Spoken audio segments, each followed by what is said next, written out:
The results came back. The researcher stared at the screen. 20%, not a rounding error, not contamination, not noise in the data. 20% of this man's DNA, a man who died in Egypt 5,000 years ago, who was buried along the Nile, whose bones had been sitting in dry desert sand since before the first pyramid was ever built. 20% of his genetic material traced back to a population that lived in what is now Iraq. Not Egypt, Iraq. And nobody in the lab could quite explain how. He didn't have a name. He never had a gravestone. What he had was a burial site at Abu Sir el-Malek, a necropolis on the west bank of the Nile, about 115 kilometers south of Cairo. This was a place where people buried their dead for thousands of years, from the pre-dynastic period all the way through the Roman era. His bones were excavated in the early 20th century, handed to European museums, and largely forgotten about for 100 years. Then ancient DNA science caught up to him. In 2017, a team of researchers at the Max Planck Institute for the Science of Human History did something that would have seemed like science fiction a generation ago. They extracted nuclear DNA from his teeth. They sequenced it. They compared it to hundreds of modern and ancient populations across the world. And what they found reshaped everything we thought we knew about the people who built one of history's greatest civilizations.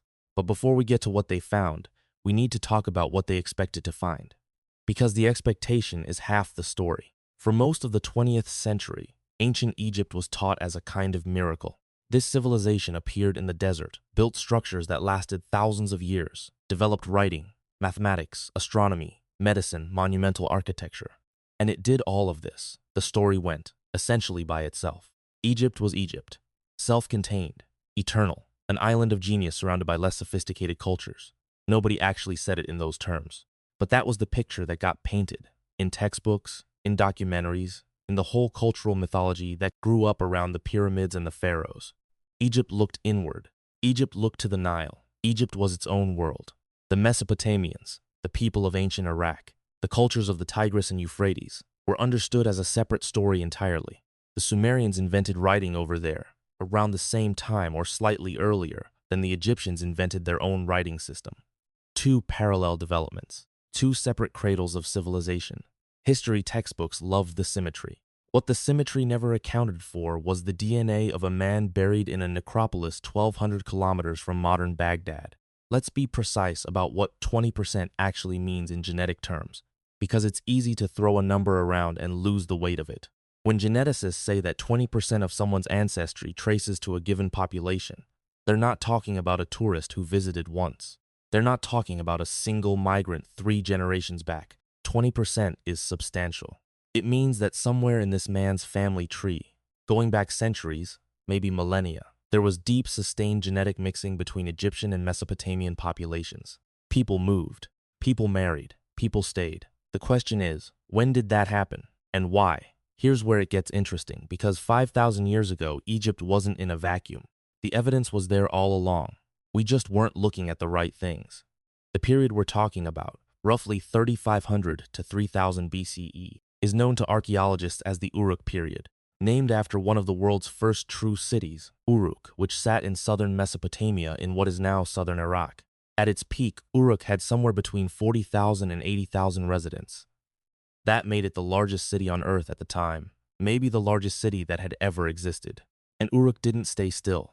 Uruk's influence, its trade networks, its administrative systems, its material culture, spread outward in what historians call the Uruk expansion. You find Uruk-style pottery and cylinder seals in Syria, in Turkey, in Iran. The Mesopotamians were moving, trading, colonizing, assimilating. The ancient world was more connected than we imagined.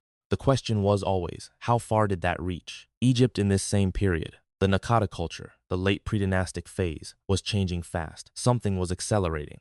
Suddenly, there were niched brick buildings that looked Mesopotamian. Cylinder seals appeared in Egyptian tombs for a short period, then disappeared, as if borrowed and then discarded. Imagery of mythical animals, specifically the Master of Beasts motif, a figure controlling 2 intertwined serpents or big cats, showed up in Egypt at exactly this moment, and it looked identical to Mesopotamian artwork of the same era. Scholars called this Mesopotamian influence and debated what it meant. Some said trade. Some said there was direct migration. Some said it was stylistic borrowing through intermediaries, that nobody actually moved, that ideas traveled faster than people. The man from Abu Sir el-Malek is starting to settle that argument. Ideas don't leave DNA. People do. So here's a scenario that fits the evidence. Not a certainty. Science rarely deals in certainties, but a picture the data supports. Sometime before 3000 BCE, people with deep roots in Mesopotamia made their way into Egypt. Maybe they came as traders. Maybe as craftsmen, specialists, people who knew how to work with specific materials or technologies. Maybe they were refugees fleeing the political chaos that periodically swept through Mesopotamian city-states.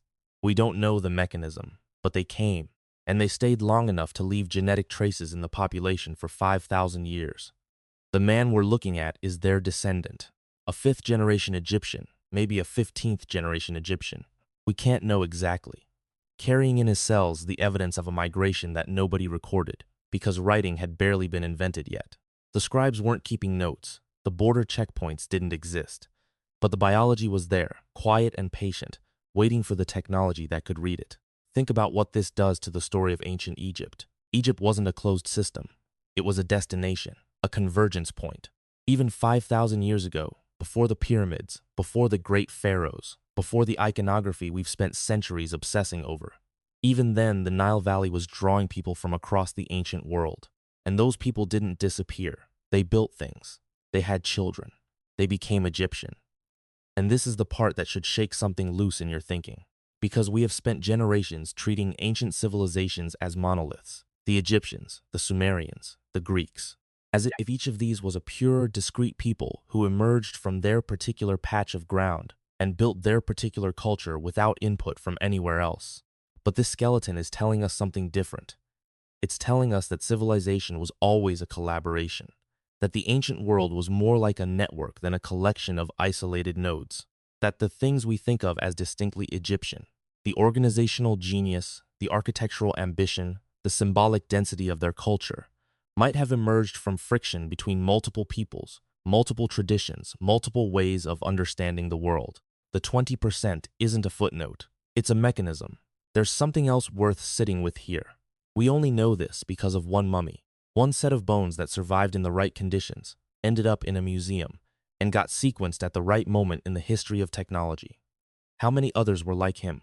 How many ancient Egyptians carried Mesopotamian ancestry, or Nubian ancestry, or ancestry from populations we don't even have names for yet? The ancient DNA field is still in its infancy. We have sequenced a tiny, tiny fraction of the people who ever lived. The planet held somewhere between 5 and 10 million humans 5,000 years ago, and we have detailed genetic profiles of a few hundred of them at most. Every new genome is potentially another Abusir el-Malek, another rewriting of a chapter we thought was closed, another gap between what the monuments tell us and what the biology actually shows. And the biology keeps winning. Not because it's more truthful than archaeology or history, but because it records things that nobody thought to write down. It records the woman who walked from somewhere near the Euphrates to somewhere near the Nile and had children there. It records the merchant who stayed too long, married into a family, and never went home. It records the ordinary movements of ordinary people who left no temples, no inscriptions, no statues, just the chemical blueprint of themselves, pressed into the enamel of their teeth. We are living through a revolution in how we understand the ancient world. It's not being driven by new excavations. It's being driven by extraction of genetic material from teeth that are 5,000 years old, by software that can compare DNA sequences across thousands of samples simultaneously, by researchers staring at readouts in empty labs and reading the same number twice, because the first time it seems impossible. 20% from Iraq. And here's the question I want to leave you with. Not an answer, a question. If a single skeleton from a graveyard on the Nile can overturn our model of Egyptian origins, what else are we wrong about? Not just in Egyptology, in all of history. Because every civilization we have studied, we've studied through the lens of what survived. The texts, the monuments, the objects that lasted. The biology was always there. We just didn't have the tools to read it. Now we do. And what ancient DNA keeps telling us, study after study, skeleton after skeleton, is the same thing. The past was messier, more connected, more human than the textbooks ever made it seem. People moved, people met, people mixed, and out of that mixing, the world we inherited was built. The man from Abusir el-Malek didn't know he was Egyptian, didn't know he was Mesopotamian. He was just a man.